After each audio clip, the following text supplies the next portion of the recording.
Ladies and gentlemen, thank you for joining the October 14th PBC on Fox Media conference call. Your host, Richard Schaefer, Chairman and CEO of Ringstar Sports, will now begin. All right, thank you.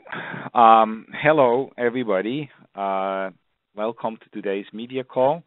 Really excited. We have a little over a week to go for this great doubleheader at the War Grounds at the StubHub Center here in Los Angeles. We all know, in Carson to be precise, we all know that fights there always deliver. Somehow it always brings out the best in fighters, and the atmosphere and so on is just one of a kind. I can report that ticket sales are very strong. They have been very brisk, and actually some of the price categories were sold out. We are trying to put some more $30 and $50 for sale. So I anticipate a sellout at the StubHub Center on Saturday, October 14th. Huge night of World Championship boxing, 2 World Championship fights with Leo Santa Cruz and Chris Avalos and Abner Mares and Andres Gutierrez. The Premier Boxing Championship card will be on Fox, Big Fox, and on Fox Deportes live.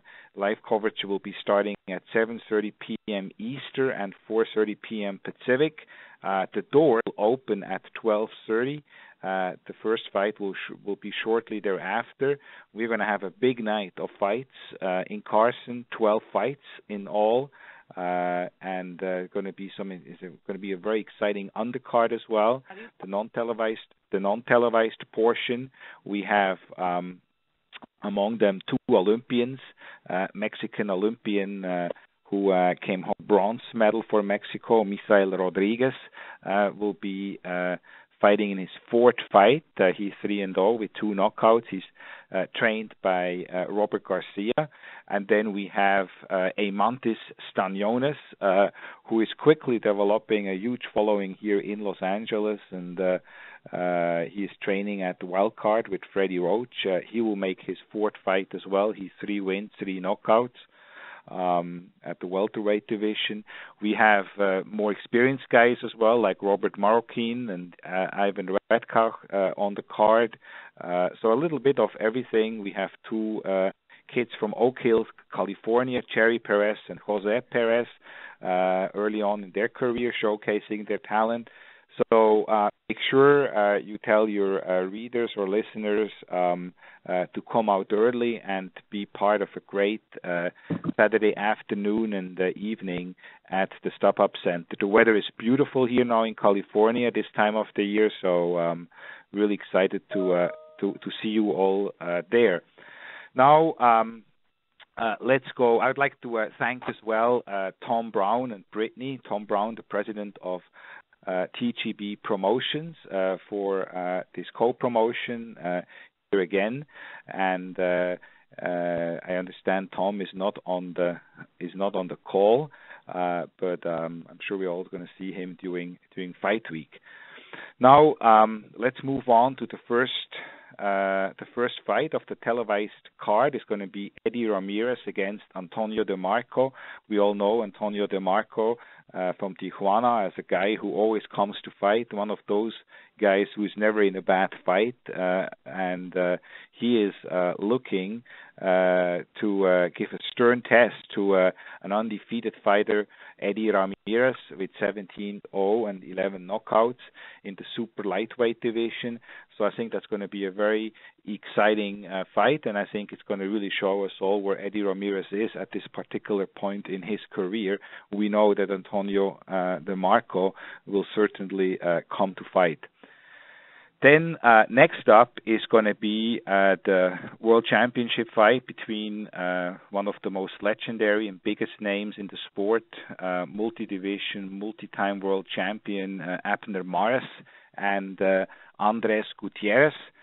Andres Gutierrez joins us from Guadalajara, Mexico. He has a record of 35 wins, 1 loss, 1 draw with 25 knockouts.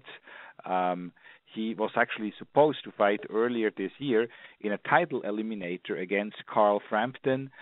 Looked very strong, looked great, and then he had a freak accident in the shower, I understand, over there in England, and he couldn't fight. He suffered severe cuts, but he is ready to go, and he gets another bite at the apple, as they say. He was supposed to fight Frampton, one of the big names at the 126-pound weight class, and that didn't happen. And now he has a chance to go with an even bigger name, Abner Mares, here in Los Angeles. And this all-Mexican showdown, this all-Guadalajara showdown, actually, is surely going to light fireworks. So I'd like to introduce to you now Andres Gutierrez.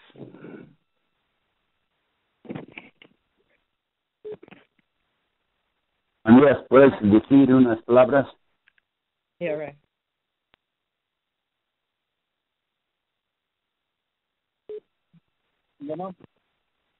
There you go. Ray, can you translate for him, please? Yeah, sí. Puedes decir unas palabras.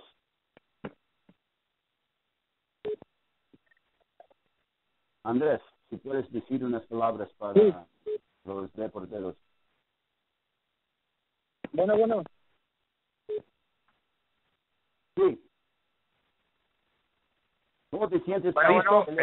Andrés, ¿listo para la pelea? Ya, sí, estamos listos ya. Una buena preparación aquí en Guadalajara y listos. ¿Todo bien en la preparación? Claro que sí, todo muy bien en la preparación. Contentos con la pelea, motivados, listos para ganar. I am ready. I'm very focused. Excited down here in Guadalajara. Our training camp has gone very well, and I'm extremely motivated.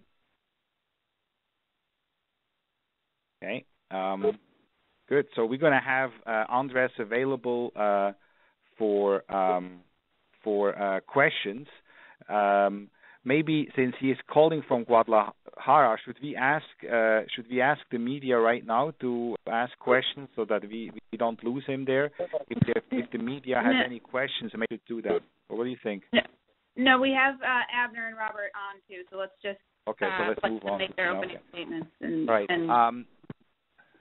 Okay. Well, then. It is always a pleasure, a special pleasure, frankly, an honor for me to introduce one of my closest friends in the sport, an amazing champion inside of the ring and an amazing father, husband, and human being outside of the ring, a fighter I have known since actually before he went to the Olympics in 2004, where he represented the Mexican Olympian team. And he obviously came and conquered the professional world, facing some of the best 118 and 126 pound champions over the years. He is born in Guadalajara as well and fights out of Downey, California, trained by famed trainer Robert Garcia, who really, I think, Robert Garcia and Abner Mares make the perfect team. I think Abner Mares, most recently, he dropped Jesus Cuellar in a hard-fought victory last December for the WBA featherweight title. We saw the game plan Robert and Abner put together and how Abner executed against this fantastic game plan. I think they make an unbeatable team. Abner Mares is here to stay and has great fights ahead of him.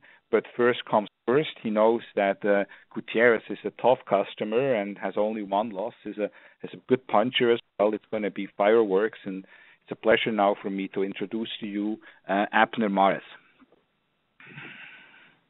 Richard, everybody online, thank you so much for having me on. I'm really honored and happy to be fighting on this card. I'm fighting once again, and you could say my hometown, Los Angeles. I always showcase great fights here at the Home Depot Center, well, now called the StubHub Center, in Carson, California. I'm looking forward to showcasing once again alongside Robert Garcia, the new Abner. I know every fighter always says that, but I think I've proven it. I proved it against Cuellar, my last fight in December, and I will once again against Andres Gutierrez come October 14th. And Richard, close friend of mine, thank you so much. Happy to be fighting on your company, Ringstar Boxing, second time. My first fight with Cuellar, and now a second fight. So I'm looking forward to that. And everybody in my camp, Al Heyman, Robert Garcia, Luis Garcia, everybody, thank you so much. Ready for this. Thank you very much, Abner, and hopefully many more. Robert, is Robert on as well? Yes, I'm here. Garcia. Okay, Robert, do you want us to maybe say a few words as well before we're going to open it up for questions? Sure, Richard. Thank you very much, Richard, and thank you everybody, who's on the line. Like Abner said, or like Richard said, we make a really good team together with myself, my son Pita, Luis Garcia. We have everything that's working is working really good. Training has gone great. Sparring is beautiful. We have great sparring partners, young, hungry kids that want to prove themselves against Abner, and Abner is doing his work, being able to control these young killers that want to get in there and hurt them. Abner's been able to do it. So, things have gone great. We're in for a great fight. We know Gutierrez is a young kid that is hungry for this title opportunity. So we know we're going in there against a hungry young fighter that wants to become a world champion. So that's what we have to be very well prepared. And come October 14, we're going to prove what we've done in the gym. Excellent. Thank you, Robert. Now I think we're going to open it up to the media for any questions for Gutierrez, Robert, or, of course, Abner. Ladies and gentlemen, if you have a question, please press star 1 on your touch-tone telephone. Again, if you have a question, please press star 1. And we're waiting for callers to join the queue. Again, ladies and gentlemen, if you have a question, please press star 1.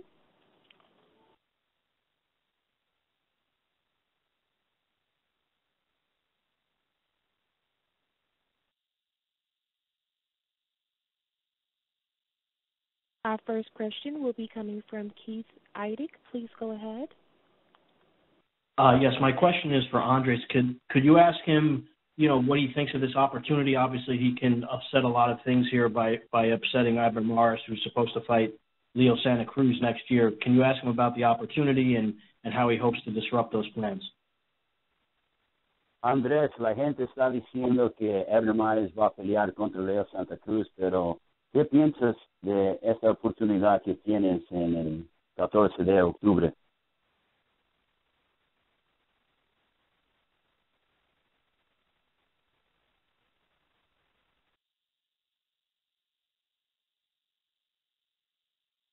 Is Gutierrez on? Andrés.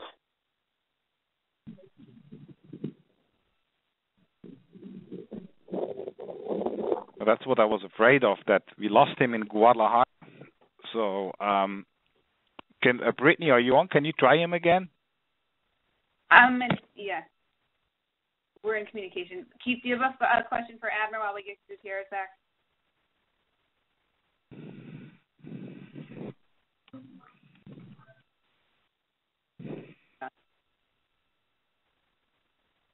Okay, operator, you want to take the next question?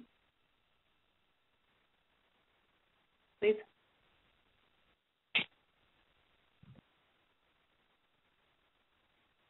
Operator. Hi, this is the conference operator, Dan Berfiel. Your line is open. My first question is for Robert Garcia. Hello, Robert. How you doing, Dan?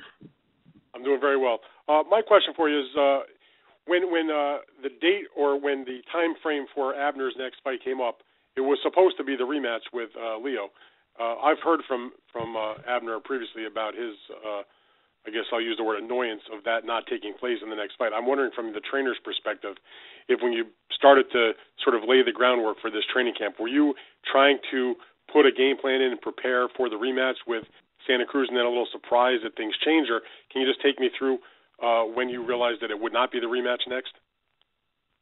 Look, we were training for Leo Santa Cruz, and we started training camp early, like 3-4 months ago. We were already in the gym and preparing for Leo Santa Cruz, because that's what we were expecting. But then when the news came that that we had to fight somebody else, we didn't stop. We continued training. We continued sparring the same way we were sparring. We didn't do many changes. I added a couple of kids to sparring. Still kept a couple that were already getting Abner ready for Leo, which are a little bit taller than Abner and fight similar to Leo, but I kept them because we're not looking past Gutierrez, because he's a hungry kid that's coming to become a world champion. But we I want to continue doing the work that I'm doing. So by the time, if everything goes well on the 14th, by the time we fight Leo, we get another 4, 5, 6 months, whatever it takes, of preparing for Leo, because Leo is not an easy kid to beat. So we got to start preparing to beat Leo like we were. Things happen for a reason. The fight was postponed till next year, but that just gives me 4, 5, 6 months more of training Abner to be able to beat Leo. All right, so I was going to ask you if you look at it as in a way a positive, because like you said, you get more time to spend working with Abner since you weren't with him when they fought the first time around. So I'm wondering, from the way I believe Abner, things happen for a reason. Okay, Abner, can you talk about that aspect of things? On the one hand, I know you were disappointed that this rematch with Leo was not going to be the fight that's taking place before the end of this year, but like Robert said, the silver lining, I guess, is you get to take on Gutierrez, hone your skills under Robert's guidance, and then continue to prepare with him. Is that a good thing, you think, more time training with him to prepare for trying to get revenge on one of your losses? Yeah, first of all, how you doing, Dan? Hey.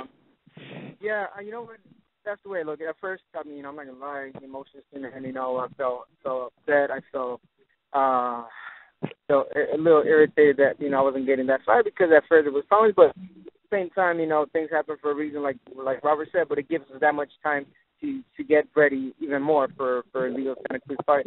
But again, we're not looking past Gutierrez. He's a great fighter. He's a hungry kid. I remember, I'm not that old, and people go like, "Dang, you make it sound like you're old," but I'm not. But I remember when I was at age 26 and I got my opportunity for a world title. So I could just imagine how happy he is, and looking forward to this fight. But again, I'm no pushover. I'm in my prime. I'm in my movement. I'm strong. I feel great. Robert said I've been doing really good in sparring sessions. And we look forward to just make this statement and tell not Leo but the heavyweight division out there that we are here to stay and damage. Abner, do you feel like you're the one, even though Leo is in the main event, you're the guy that seems, at least on paper anyway, seems to me, you've got the tougher fight. You got Gutierrez, as we've said, young, strong guy, and nothing against Avalos, but he seems a little bit past his prime. He's been knocked out a bunch of times in recent fights. You're the one with the tougher fight, it seems. Can you give me your thoughts about being put in that position when you're supposed to be getting ready to fight the rematch? Exactly. There's no way to, fool the fans or people. You can put me in the first fight, second fight, last fight. It don't matter. There's no such thing as, obviously there is a main event, but people know which one is the best fight out there. So I think people are going to go watch both of us, obviously, to see how we look. But I do feel like I got the tougher opponent. But, we are planning to make it seem like, it's just to showcase a good fight, But I'm not looking at this opponent. I'm focused on mine. And at the end of the day, I just want to perform, look great, and get ready for not just Leo, any other fight if that fight doesn't happen. All right, very good, Abner. Thank you. I have just one question for Richard Schaefer. Richard, hello. Hey, how are you, Dan? And by the way, Gutierrez is back on as well. So, Richard, could you speak to your challenges in promoting a doubleheader of probably will be action fights, but it's not the rematch? So some people will perceive it as, okay, it's a good card, but it's not what they thought it would be, which is the rematch between Abner and Leo. Well, it certainly has been a bit of a challenge because people are excited to really see these two, Abner and Leo, fight each other again. But I have to say that this fight here, and you obviously picked up on that, the Jaguar against Abner. I mean, this is a real fight. This is not a soft touch. This is not like a tune-up or so. And Abner knows that, and they know as well that the Jaguar is going to be coming to try to take what is his, what is Abner's, that world title. So this is by no stretch of the imagination anything even remotely close to a tune-up. This is a real fight, and it will be a real action because both guys are, I think, stylistically very much made for each other. So I think it will be a great fight, and I think fight fans, true fight fans, the Hispanic fight fans, the Mexicans and others, they know that this is a real fight, and that's why I think they will come and they will support Abner. And everybody has something to look forward to for the early part of next year. In March, I've been told by the fighters and their management teams that a deal structure is in place, assuming everything goes well, that they will fight each other. A target date is March of next year here in Los Angeles. All right, very good, Richard. Thank you, and thank you, everybody. Appreciate your time. Thanks, Dan. Thank you, Dan. Our next question will be coming from Keith Eidig with Boxing Scene. Please go ahead. Yes, can you just ask Andres about the opportunity that's in front of him to obviously pull off an upset and disrupt, and stop them from having the rematch between Leo and Abner? Andrés, la gente está diciendo que Abner y Leo van a pelear una siguiente vez, pero tienes la oportunidad contra Abner Mares el 14 de octubre.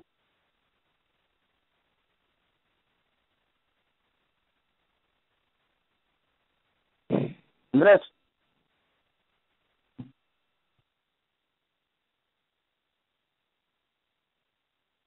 Well, he was on before, so the Jaguar must be somewhere in the jungle of Guadalajara, and they must have bad reception. I understand his phone died, and then they put him on the trainer's phone. I guess the trainer's phone died as well, so I very much apologize for that. Yep. We're going to take the next question for Abner and keep it rolling. Sorry about that, everybody.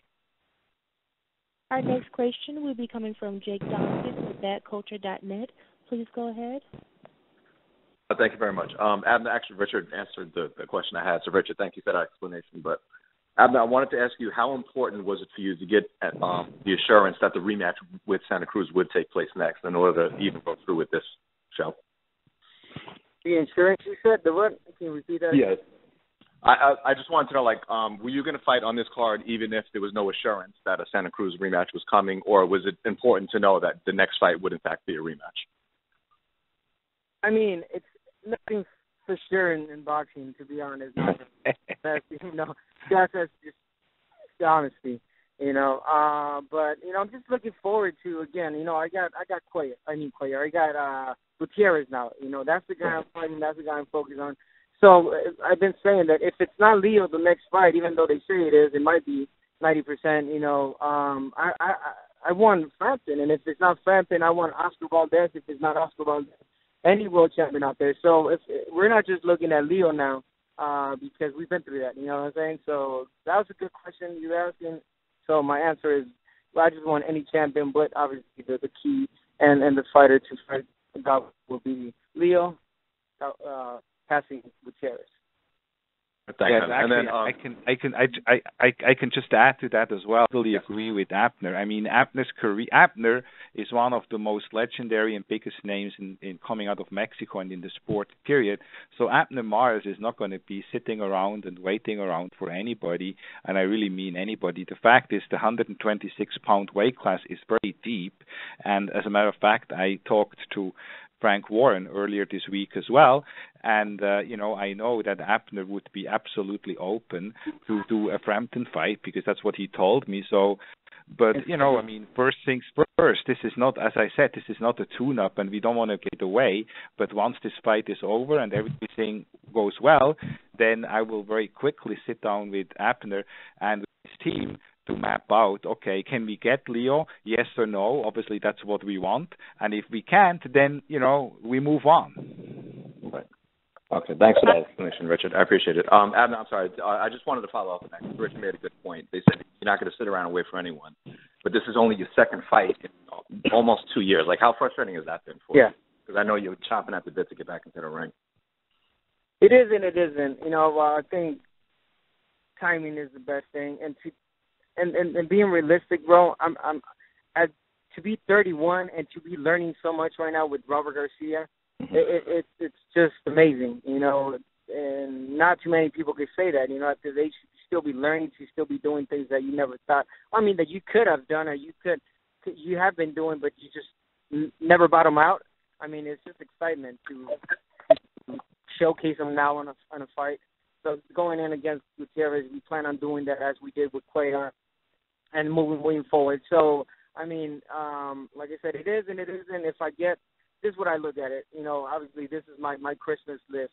If I get Frampton or Leo next on that list, in any order, Leo, Frampton, Jerry Russell, Oscar Valdez, and if I can make the jump to 130, and if you're still there, Gervonta Davis, I'll find them. And that's a 4 or 5 fights that, that could totally just be my career right there.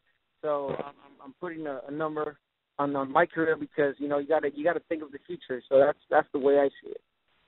All right. Thank you so much for that, Abner. Best of luck. No problem. It's great to have you back at the ring finally. Thank you so much. Really quickly, we're going to try one more time. Ray, can you just check and see if Gutierrez is there? Because I believe. Andrés, la gente está diciendo que van a tener la siguiente pelea contra Mares y Santa Cruz. ¿Qué piensas que tienes esta oportunidad el 14 de octubre? Pues es una gran oportunidad, es la oportunidad que estaba esperando para mi carrera, para una pelea de título del mundo. Tengo más de un mes preparándome aquí en Guadalajara con el profesor Rafael Guzmán. Entonces estamos listos, ya preparados para irnos allá a Estados Unidos y contentos, la verdad, muy contentos y motivados por la oportunidad que me están dando. I feel great. This is an unbelievable moment in my career. I'm very much, Guadalajara is very excited for this matchup. We've been working with Alfredo Guzman, and we're ready to go to the United States and, make our journey there.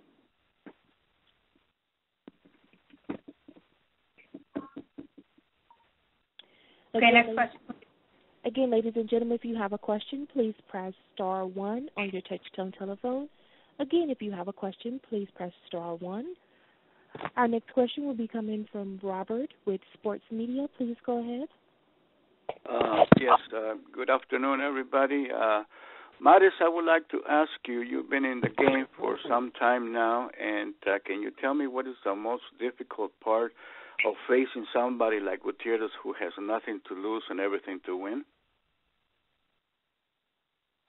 Me as a fighter, I have to be, I've been there. I know how he feels. So work with that. I don't feel like I'm no pushover. So, it's just excitement to be fighting someone good. And at the end of the day, I'm going to go in history, known as someone that's fought nothing but great fighters. So I'm really proud to be fighting Gutierrez.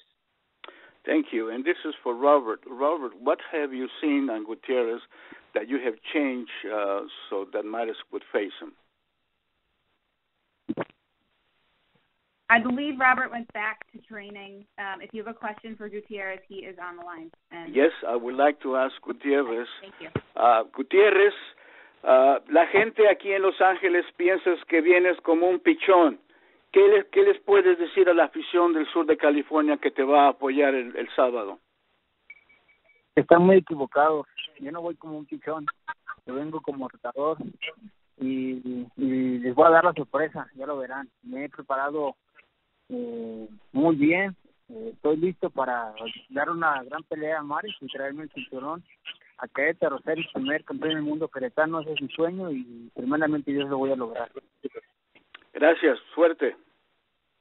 The question was, what are your thoughts on, the people are saying that you're being brought in and you're a heavy underdog. What are your thoughts on that? Gutierrez's response? look, I'm coming to surprise everybody. I feel very good. It is my dream to bring home a world championship, and I'm going to go ahead and really shock the boxing fans in Los Angeles, and I am not just an opponent.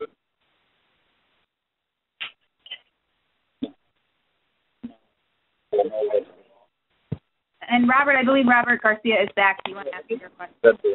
Yep, Robert, I was just wondering, what have you seen on Gutierrez that you have to change? You were training for Cruz. Now you're fighting against Gutierrez.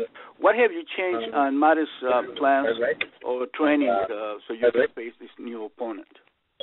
Look, we just added a couple sparring partners that are same height and fight similar to Gutierrez, but the training has pretty much we continued doing the same thing and continued fighting the way I want Abner to fight. Because if it's Gutierrez or Santa Cruz or and we just continue doing the same kind of workout, the same kind of the same plan that we already have. Because I want to continue preparing Abner, because I know eventually that fight will happen, and we're not looking past Gutierrez. Gutierrez is a young lion that getting a title opportunity. So I know those guys. Sometimes I told Abner and I told Luis Garcia, our conditioning coach, and I told everybody in camp, these kids are the most dangerous guys, because they got nothing to lose and they come to try to become world champions. So we're definitely prepared for Gutierrez, with adding a few sparring partners that fight similar to him. But the training camp and the plan continues to be the same. Thank you very much. Okay, last question for this group, and then we'll transition to Leo Avalos. We do have another question from Keith Idek with Boxing Scene. Please go ahead. Yes, could you ask Andres how devastating it was to go through what he went through the day before the Frampton fight, where he fell in the shower and got cut and everything? How tough was that for him? How long did it take him to recover?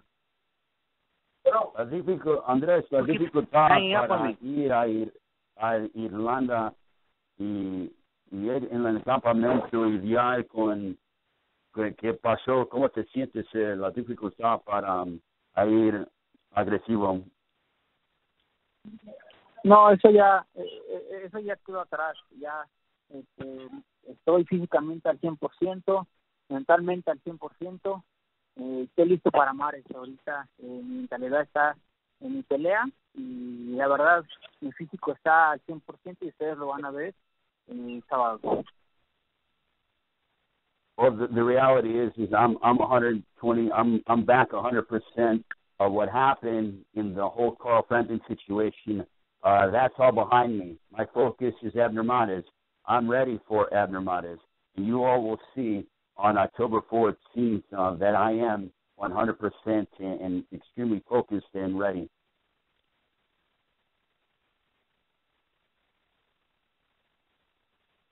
Okay. Thank you, everybody. If we could have this group make closing statements. Ray, could you ask Gutierrez to make a closing statement? Andrés, ¿tienes unas últimas palabras para la gente? Muchas gracias a todos. Quiero decirles que la verdad espero una guerra arriba del ring. No voy como pichón, la verdad me estoy preparando bastante fuerte y les agradezco a todos. Un saludo. I want to say thank you to all the media and thank you all to the fight fans. The reality is I'm going to bring my best and when I step inside the ring next Saturday, and I feel very strong, and I'm looking forward to this opportunity.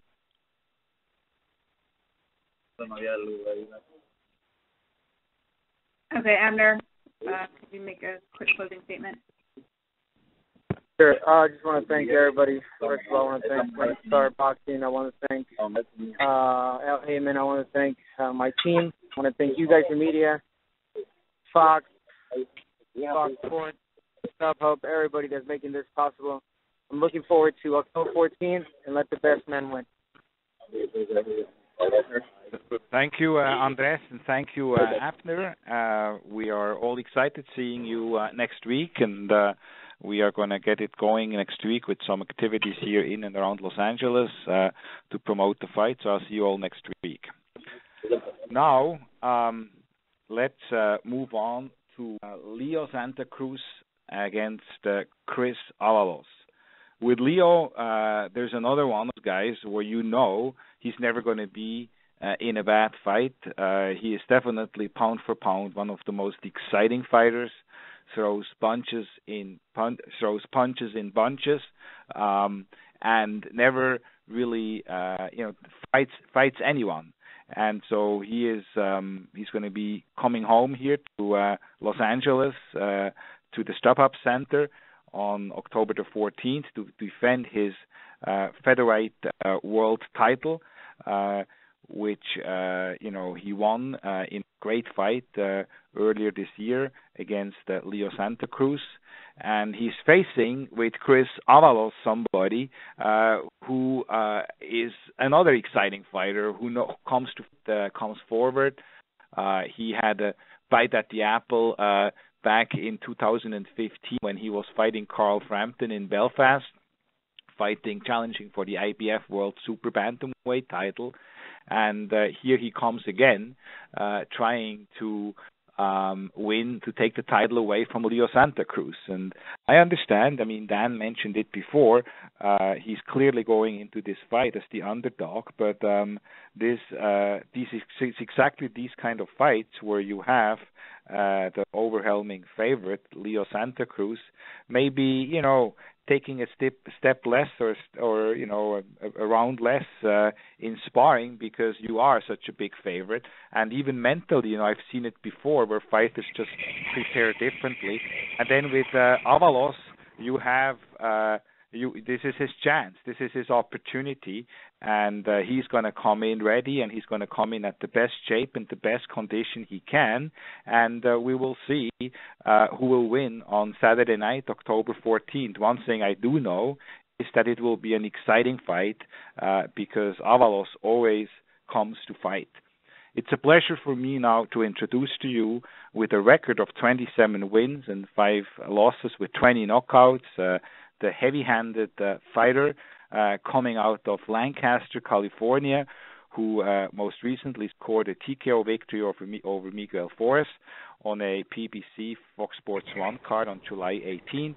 Please welcome Chris Avalos. Hi, how's it going, everyone? All good. Do you want to make some comments, Chris, about training, what you're looking forward to, and how ready you are? Yeah, training's been good, and I've been ready. Been in training actually since like March. So getting ready for the Flores fight. I've been training. So even getting ready for that fight, I haven't stopped training. So I'm actually doing really good in sparring, going 10, 12 rounds in sparring, and jogging every day and every weekend. So training's going pretty good. Great. We'll open it afterwards for questions to the media. But first, so please stay on, Chris. First, I'd like to introduce to you now one of my absolute favorite fighters, a very good friend as well, who I had a pleasure to work with for many of his fights. He is, just like I mentioned about Abner, he's a tremendous champion inside of the ring, a great human being, great son and father and husband, family man all around, truly one of the guys of the sport. But as I said, maybe one of the most exciting guys in the ring as well. Never in a boring fight. He held world titles in 3 different weight classes, 118, 122, and 126 pounds. And he is one of the stars, one of the big names in the sport. Please welcome my friend Leo Santa Cruz. Hey, Richard, how you doing? Thank you for the nice words and for the introduction. And thank you to all the media, to all the fans. And I'm just excited. I'm very happy to be back in the ring. I was anxious already to go back in the ring. It's been a long layoff since January, so it's been a while I've been wanting to go in the ring. So I've been training hard sparring, and I've been doing everything 100%, learning new things and everything for him with my dad. So, I'm just ready to step in the ring and give a great fans for other fans, like I always try to do. I always go out there thinking about the fans, and that's what I'm expecting to do this fight. Chris Avalos is a tough fighter, great power, so I know we're going to give a great fight because we're both going to go out there and, try to destroy ourselves, go toe-to-toe and make it a war out there.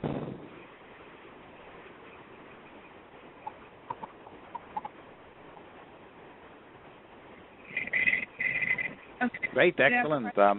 Thank you, Leo. So now what we're going to do is we're going to open it up to the media for questions. Okay. If you would like to ask a question at this time, please press star 1 on your telephone keypad. If you would like to ask a question at this time, please press star 1.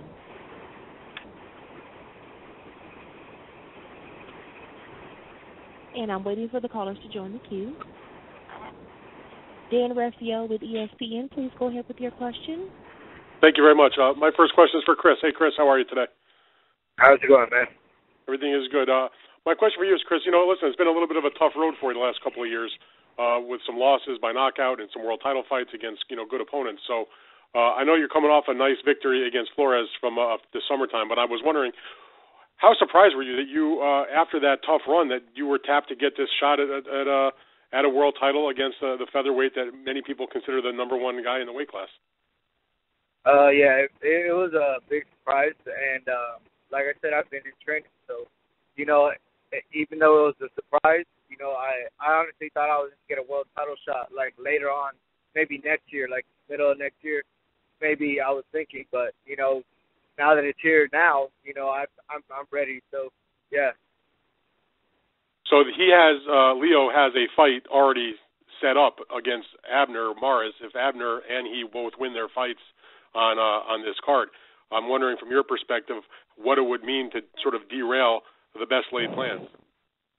Yeah, my perspective, I mean, it'd be a blessing. And like I said, I've been in training and, I've been working hard, staying focused, the gym and my jogging. And, if I'm not in the gym, I'm with my family. So it's been a really good camp for me. So, yeah, I'm really planning to pull an upset that night. Is this sort of, for lack of a better phrase, this do or die for Chris Avalos' career? Is this what? Is this like a do or die for you to be at the top level of boxing? Exactly. Yeah, most likely it is. Yeah, and that's how I feel about it. That's exactly how I feel about it. All right. Thank you for that, Chris. I had a question. Hey, Leo, are you there, Leo? Yeah, I'm right here.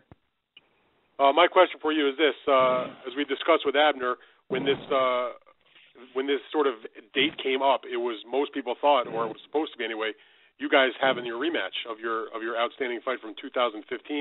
I was wondering, from your point of view, why is that not happening in this fight, as opposed to, as Richard Schaefer mentioned, probably in March if you guys are both successful on October the 14th? Yeah, I think both came from long layoff. He fought in December, I fought in January, and I think we both decided to get a before fight. I never look under any opponent. Every opponent is dangerous to me. And like they say, the opponents that you think are going to be the effective are the most dangerous because they come hungry. They come with that for the opportunity. But I guess I think it was a matter of time, and they wanted to set the right time, and I think that's why it got changed because I think it was maybe too soon. We had the the Mayweather McGregor fight, the Canelo and Triple G fight. So they were, the media and everything was focusing on those fights. So, it was going to be hard to focus on this fight right now. So, I think that's what made change all the difference and everything. But, I was ready for any opponent, because I would be ready for any opponent the best. Like if I'm going to fight the champion and if I'm looking this fight, I'm training the best and I'm going to go out there and be very smart and patient and do what I have to do. Abner says that he was ready, willing, and able to do the fight with you in the rematch. He's actually been off longer than you. He says that it was actually your team that said, forget about the rematch right away, as far as this fight, and it said it was really the decision that your father made. Can you address that, please?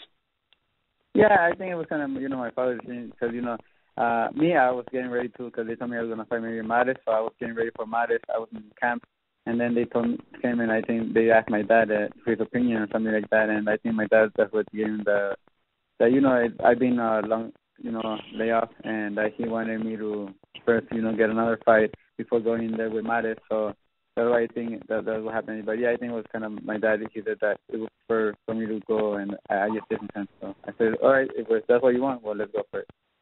All right, so there was no, it wasn't like.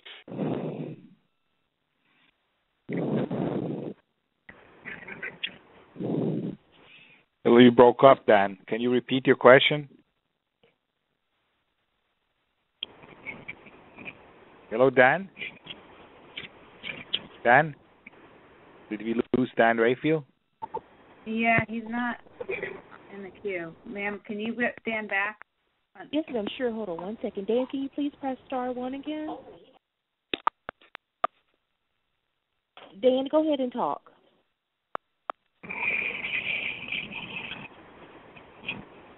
Hey, Dan, are you back? I'm here. Yeah, we didn't hear your last question. You dropped off. Oh, okay. My question was, I was asking Leo when he and his dad were talking about that, I wondered if when his father said, yeah, maybe we should have another fight, did he put up any kind of argument, say, you know what, Dad, I'd like to fight the rematch, or he just decided, listen, Leo, you said I'll just listen to whatever you have to say, Dad, and we'll do it your way. How did that go down is what I'm wondering. Yeah, no, I told my dad, I said, I'm ready. I could fight Mares right now. And my dad said, yeah, I know you could and everything, but, I think since we don't know how your body's going to react since this is the longest layoff you have had. We don't know how your body's going to look or feel, so I don't want to risk it. So he said, and I said, okay, I'll listen to you and we'll go with that. So okay, but if everything works out for you guys on October 14th, Leo, are you committed to fighting him in the early part of next year, as Richard said, approximately March? Yeah, of course. That's what I said. When they told me that, I told him, okay, yeah, but I want to get this fight, and if hopefully God, I win, we get the win, and Mares get the win. I want to face him right away, and they say yeah, so they're going to do everything possible to make it as soon as possible. And I think that's going to be my next fight if everything goes good. All right, very good. Thank you very much for that. Thank you, Chris. Yeah. Appreciate your time, guys. Thank you. You're welcome. Thank you, Dan. Thank you. Again, ladies and gentlemen, if you do have a question, please press *1 on your touch-tone telephone. Again, if you have a question, please press *1. Our next question is coming from Robert with Sports Media. Please go ahead. Yes, most of my questions have been answered, but I want to just verify with Chris. You there, Chris? Yeah. Hi. Okay, Chris, let me ask you almost the same thing you've been asked. Do you believe this is your last shot at the title? My last shot at the title, yeah. I believe it's, like I answered earlier, I didn't expect it to be so soon. But, I feel like I'm ready, and, I've been training hard for it. So I really can't say if it's my last or not. So, yeah, I just know that I'm ready for it. So that means you're going to leave whatever you have inside the ring. Excuse me? That means that you're going to leave whatever you have on the ring on Saturday. Exactly, yes. I'm going to give it all my October 14th. I'm going to leave everything I have there in the ring. Okay, well, thank you very much. And for Leo, how you doing, Leo? I'm doing great, thank you. How about you? Listen, well, thank you. I talked to you up on when you had your worked out, and what I've been hearing is a couple of different things from you, and well, we've been asked today. How bad do you want to fight with Mares? Really bad. I wanted, ever since the first fight, he said that right after he said that he wanted the rematch, and I said I'll give it to him. The fans love that fight. We both get great fight, and it was a great turnout. So I said I'll give it to you. Why not? I said if he would have beat me, I would have liked him to give me the rematch. I said since I beat him, I said I'll give him the rematch. But it is that there was never talked about it anymore, or there was probably no interest in anything until now. So, but yeah, I said why not? I won that fight, and like I said, I'm not looking to fight this fight first. I want to get this fight, and if we both fight our fights, we'll work everything to get our fight next in the beginning of the year. And as far as Avalos, are there any excuses that you might have if something goes wrong on your training or the lack of fighting? I know that I never put excuses. There's no excuses. Anything will happen in boxing. Sometimes you get caught with a good shot, or it's not your night. Everything's gonna happen. If I lose, lose. I know how to recognize that night he was a better fighter or anything. I don't have no excuses to put. I'm training 100%. Like if I'm fighting for any other champion, and that's what I'm looking for in this fight. He's gonna come with everything he got. I know this is an opportunity, and those are the most dangerous fighters. So I know I'm really focused. I'm very dedicated, and we're putting everything in the ring. And come October 14th, there's not gonna be no excuses. Well, thank you very much, and I wish both of you good luck. Thank you very much. Our next question will be coming from Lynn Satterfield from PBC. Please go ahead. Yeah, my question is for both Leo and Richard. Given the events of last month in Mexico, I was wondering if what you guys thought the emotions would be, and what the emotions are right now heading into what is essentially an all-Mexican card. For the fighters, Richard, do you get a sense of what's going on? And for you personally, Leo, what does this card, what has this process been like for you? Leo, you want to go first? No, you go first if you want, Richard.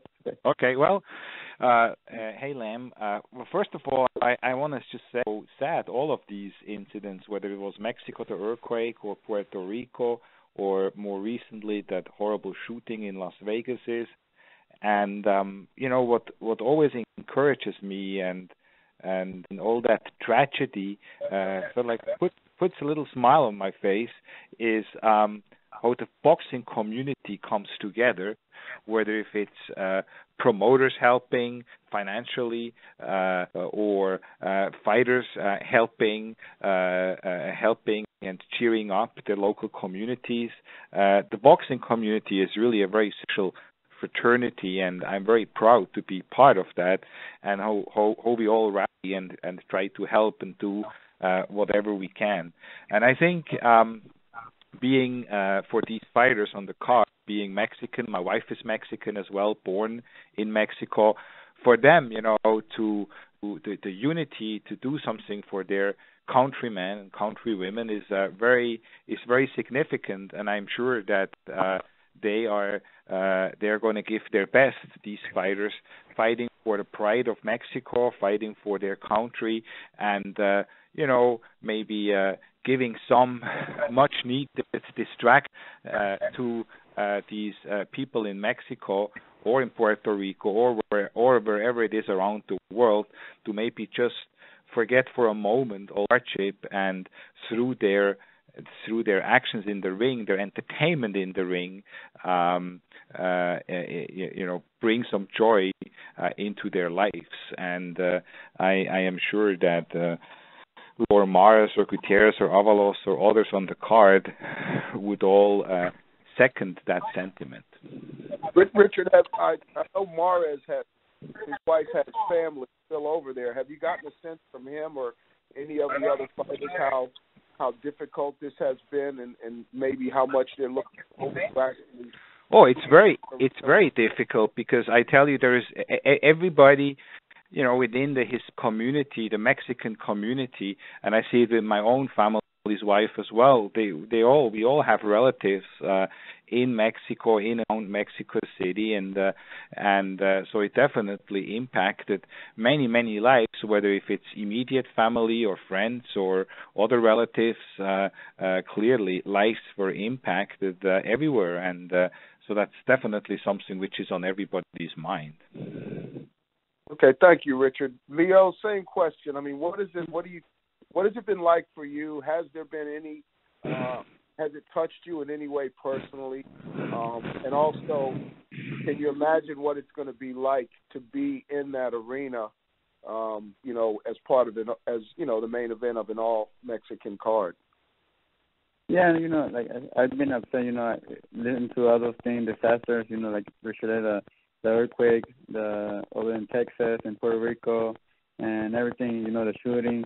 It's feel sad because, you know, I imagine if I had family there or something, you know, I put myself in those people's shoes that would have family there or the people that were there, that you can never see life, you know, for granted. You can never take life for granted, and it's very hard. And I wish I could help in any little way I could help. But right now, my main focus is, you know, the fight. The fight is I want to go out there and, you know, give a great fight for the fans. And everything I'm going to do on that fight day and everything I'm going to go out there is for all those fallen people that have been killed in the earthquakes and the shootings and everything. And we're going to go out there and fight for them to bring their memory and back and, like, to do it for them so that we – because, you know, other people that lost there, they never expected this, and that's how we have to see life. You know, you never take any great day for granted. So, you know, I feel very bad, and I wish I could help in any way and everything. But right now, I'm being very busy in my training and trying to go out there and just give my family a good future.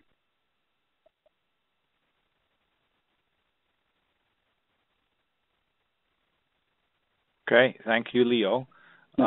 Any other questions?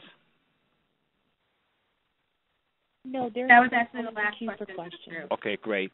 Well, then, I'd like to thank all the media members, and I just want to say something which is really interesting, which through here on this conference call, and something which one of the first people who actually asked the question mentioned, how difficult was it to sort of like overcome the fact that Leo and Abner are not fighting each other.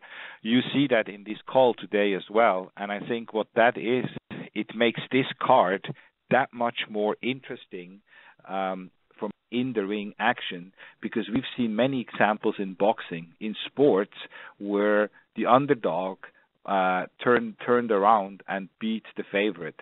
Was it because of maybe the favorites, the world champions in this case, maybe didn't prepare as much? Is it because the underdogs came in better than anyone expected?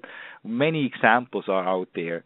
And to talk about the potential Santa Cruz-Mares fight early next March, I think only throws oil into the fire for Avalos and Gutierrez to really come and give their very best to become world champion. Both of those guys have tremendous opportunities to become world champions, and I know they will be ready, and I hope that my two friends, Leo Santa Cruz and Abner Mares, know what's at stake, and that they know that they have a target on their back, and they better be ready.